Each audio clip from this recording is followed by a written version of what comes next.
What's up, you guys? So the way that this video was gonna go is it was gonna start with a question and answer and some background information on who I am and the lifestyle that I live.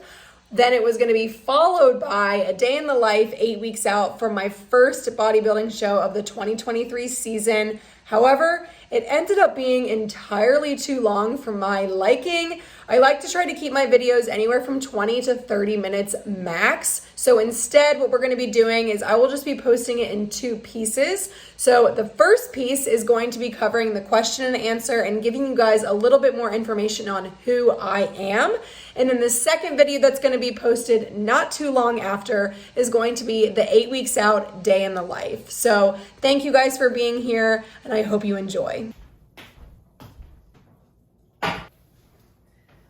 What's up, you guys? If this is your first time tuning into my channel, my name is Megan. Welcome, and thank you so much for being here today. I'm actually gonna do a little bit of a Q&A in regards to my prep, where I'm at, life questions, all of that sort of stuff. And something that I haven't done yet on my channel is kind of talk to you guys just about who I am and where or what got me into bodybuilding and what's, created this lifestyle that I live now. I am gonna cover just a little bit about me first. Right out of the gate, like I said, my name is Megan. I'm 28 years old. I am from Ohio, and this is my channel. So first and foremost, a big piece of my life is that I have always been involved in some sort of competition. The main source of competition that I was involved in for the majority of my life was swimming. So I was a competitive swimmer for 15 years,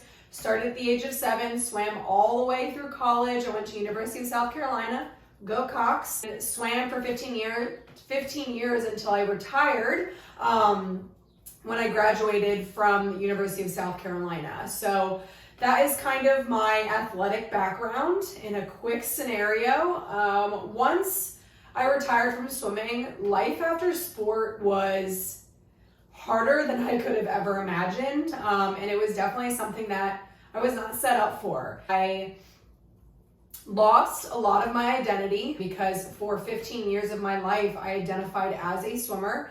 And then once that was gone, I had no idea what was next for me. I moved to Texas the year after graduation for a job. I dabbled in CrossFit, which I ended up really liking, but after a while, it wasn't for me anymore. I dabbled in other areas like boxing. I tried to force myself to like running. I wrote my own workouts. So I did a lot of different things, but nothing ever felt right. Nothing ever resonated. So I struggled for about 3 years in finding out who I was without the sport of swimming.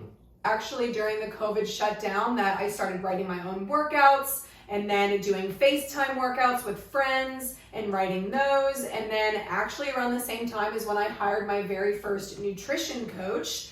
And that is kind of when bodybuilding entered my life. My very first nutrition coach was a bodybuilder, and it really sparked my interest. So I did a lot of research, just kind of realized that, the piece of me that I've been missing for these past 3 years is my competitive side. So how can I get my competitive side back while also, incorporating the secondary piece that I love, which is fitness? And bodybuilding seemed like a great place, and it sure was. I found my new sense of self within this sport. I found what was next for me. I found my new passion, and bodybuilding since then has truly become such a huge passion of mine and something that I am very committed to and absolutely love, and have created an entirely new lifestyle for myself because of, and one that I couldn't be prouder of. On the work side of things, I actually own my own online training and nutrition business called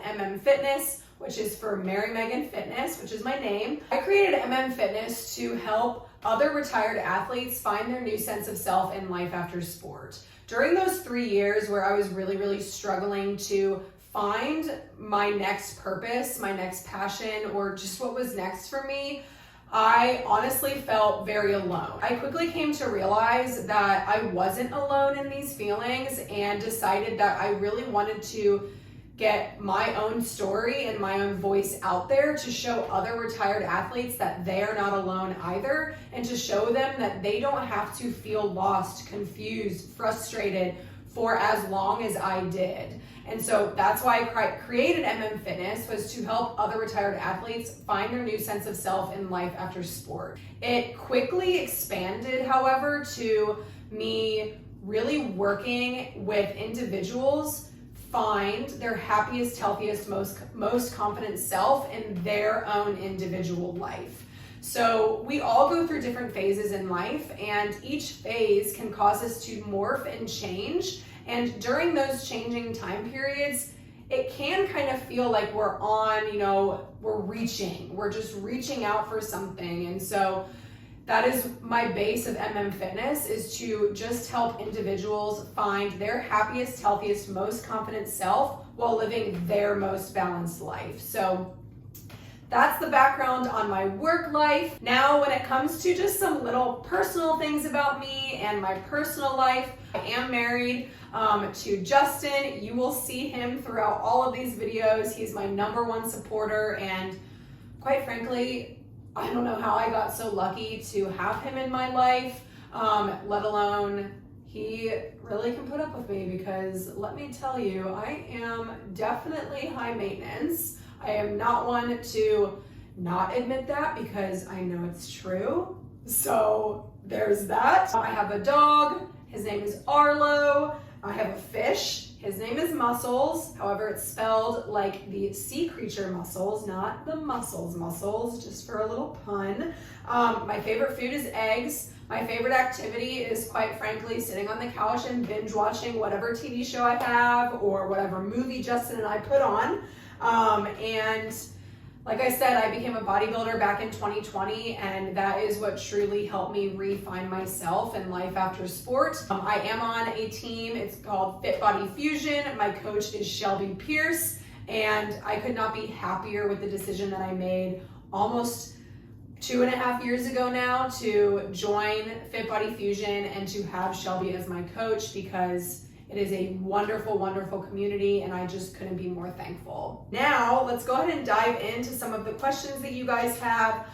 Just for a little bit of background, I am 8 weeks out. Well, now when this video is coming out, I'll be about 7 weeks out from my first bodybuilding show of my 2023 season. I did compete for the first time back in July of 2021, and the second my foot hit the stage, I knew that this was for me.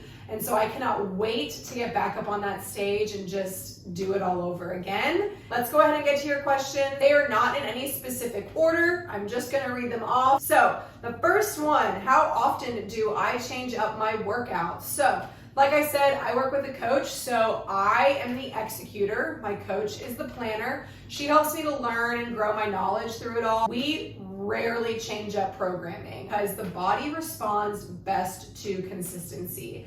Generally speaking, my programming lasts anywhere from 12 to 16 weeks, sometimes even longer. My fave macro-friendly vegetarian proteins. My favorite brand when it comes to vegan or vegetarian options for protein sources is called Morningstar, because it is a very, very good balance when it comes to fat, carb, and protein ratio. So a lot of vegetarian and vegan proteins are going to be really high in fat and somewhat high in protein, but sometimes the fat content is actually higher. So for example, Beyond Meat, that brand is going to be a really high fat brand. However, with Morningstar, it is a lot more balanced out. So you're gonna get a lower fat, higher protein option there. About a week ago, I was just at a wedding. I was actually in the bridal party. So someone asked, how did I stay on track while also making the most of the wedding? Planning ahead, simple as that. What I did was I planned out all of my meals for 4 days. I prepped them, weighed them out, put them in containers, and we drove, so I was able to take it all with me. Something that I have come to the perspective of recently is that food does not create a moment. That is something that I really, really struggled with my first prep, was feeling like I was left out because I couldn't take part in the food options. And to be quite honest, it created a really, really bad energy on myself. I didn't enjoy events. I didn't like going out to eat because I would leave feeling upset that I didn't get to take part in the food. However, my perspective when it comes to this has done an entire 180, and now I know that food does not make the moment. It's just a small piece of the event. And what really, really makes the moment are the people that I'm with,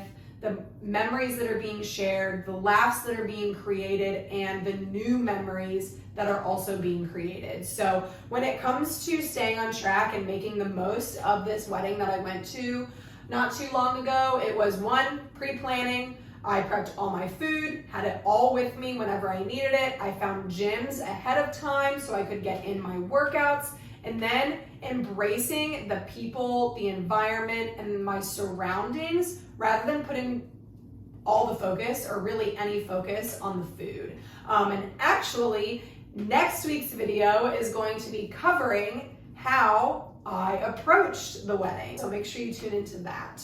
My least favorite gym exercise. If I'm being quite honest, I don't really have a least favorite exercise. I definitely used to, but now I have come to love them and enjoy them because I know and can feel the growth and the benefits from them. So a couple of those exercises, one includes lateral raises. I used to despise lateral raises, but now I absolutely love them because they're actually a movement that I feel have really, really helped to grow the muscle density within my delts. Another one, Bulgarian split squats. No surprise there. Majority of people don't really like those, but I actually do enjoy these movements because, again, I can feel the connection and the targeting of the muscle bellies so much when I perform a Bulgarian split squat. Another one that I used to not enjoy, but now I get excited about is curtsy lunges. Same kind of thing with the Bulgarian split squat. I can just really feel the connection and the activation and the growth that is coming from those movements. Meal plan versus macros.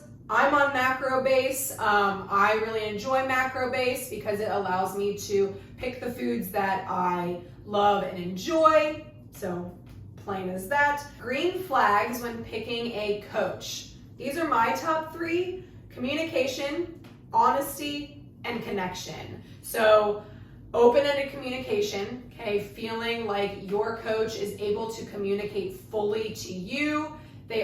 I'm not a big sugarcoater, so I like when my coach is not a sugarcoater, so full honesty and transparency, telling me how it is, telling me what the deal is, telling me what needs to be done, all of those sorts of things. And then connection. So a big reason why I chose Shelby as my coach is because right out of the gate from our first call, I could just tell that she was the coach that was going to help me become the best that I possibly could be.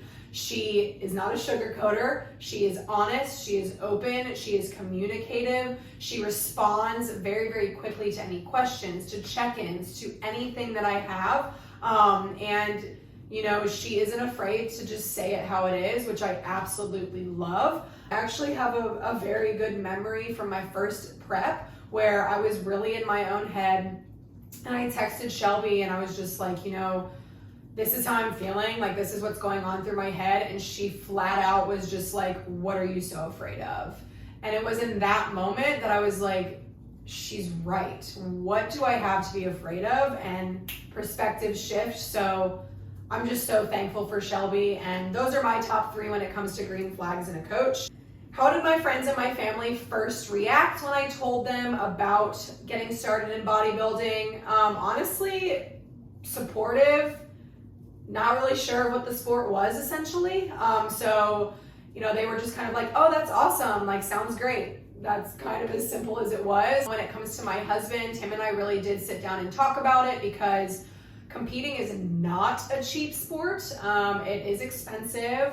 It does take a lot of discipline and focus and drive and dedication. It is a full-on lifestyle. So when my husband and I sat down to talk about it, he was in full support, and he said, you know, if this is going to make you happy, then I'm all for it. So that's kind of how that went. Do Justin and I, my husband and I, stop eating out entirely during prep? To be quite honest, we don't really eat out very often. However, outside of prep, we do eat out, every so often. And then in prep, I do not eat out, but Justin still does. If we want to go on an eating out date, I'll just bring my food with me. I do not hold Justin or keep him from enjoying the foods that he wants during this time. So when it comes to eating out during the duration of prep, I do not eat out. I would bring my food with me, but Justin still does. Go to lifting shoe. So I started with Converse, but recently transitioned into Nike Blazers, and they're my favorite. When bulking, why do carbs increase slowly while fat kind of stays relatively the same? So carbs are our body's main energy fuel source. They are really what help us to continue to grow, continue to build, continue to keep our energy sources high. So that's why carbs increase, whereas fat helps us, yes, secondary form of energy, but they also, especially with females, are really good hormone regulators. So getting your fat into a really good place where your hormones are nice and level is kind of the focus when it comes to that. And then fats can slowly increase by 1 to 2 grams here or there every week or so.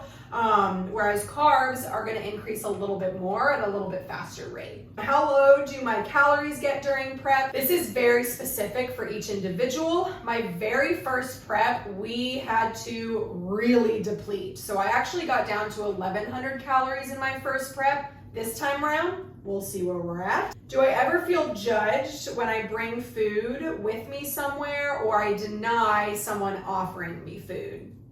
Honestly, no. If people are judging, it doesn't affect me because I have blinders on, and full transparency, I could care less about other people's opinions because I'm choosing to do what I love, what I enjoy, and what is going to help me get to where I know I can be. So for me, if there is judgment, I don't really pay attention to it, full blinders, because I'm doing this for me. Do I ever want to quit? Straight up answer, no. Never. How is my mental focus? This kind of piggybacks off that last question. My mental focus is strong, it's engaged, it's disciplined, and it's dedicated. So I think that's a huge reason why I never want to quit, because I know what I'm capable of and I know what I need to do to get there. So full force ahead. What am I most excited about this time round? What I'm most excited about this time round is bringing my new and improved best possible self to the stage. We have been creating and building something strong. I can feel it, and I just cannot wait to showcase that new and improved best possible version of me. So that is definitely what I'm the most excited about. How do I deal with cravings? Okay, so I'm going to answer this in 2 parts. Part 1, cravings outside of prep. So when I'm not in prep, if I have cravings, I find a way to work it into my plan. I respond to the cravings so that way I am not restricting myself, because I know what restriction can lead to. Negative headspace around food, a poor relationship with food, potential binging later on as you restrict for too long. So I listen to my cravings and I respond to them by incorporating what I am craving into my plan, so that way I can satisfy the craving while also stay on track. Cravings in prep, when and if cravings come around in prep, it is what it is. So I know that food is always there. My perspective on food is in an entirely different place now. So when it comes to cravings during prep, right now, I quite honestly do not have any. However, when and if they do come around, it is what it is. And I have much bigger goals in mind. So that's how I deal with the cravings in both out of prep and in prep. Average protein intake is 155 grams. Final question that I'm going to cover is about, how to deal with going over your macros. So, if you're an incredibly regimented person and you end up getting to a point where you're finding that you are just going over your macros, how do you deal with that and how do you not beat yourself up over that? What I can tell you is give yourself grace. We are all human, And sometimes we slip. Sometimes we'll go over the plan. Sometimes we'll get out of our routine. But the good news is that the next day is always a new day that you can get right back to it and continue to put one foot in front of the other. Something that I heard not too long ago was this analogy about your wagon. So, you know, the phrase falling off the wagon. I had a perspective shift when it came to this. So when you fall off your wagon, the good news is it's your wagon, so it's not going anywhere without you. All you have to do is get back up, get back in, and start going forward. Falling off the wagon does not mean that you have to start all over again, because it's your wagon. Your wagon is there waiting for you to pick back up where you left off. Give yourself grace, give yourself perspective, and remember that every day you can get back up and keep going forward. This wraps up this first portion, which is the question and answer and background information on who I am and my lifestyle. And make sure you tune in tomorrow to see day in the life, 8 weeks out from my first bodybuilding show of the 2023 season. Thank you all so much for being here, and I can't wait to continue to take you on this journey with me.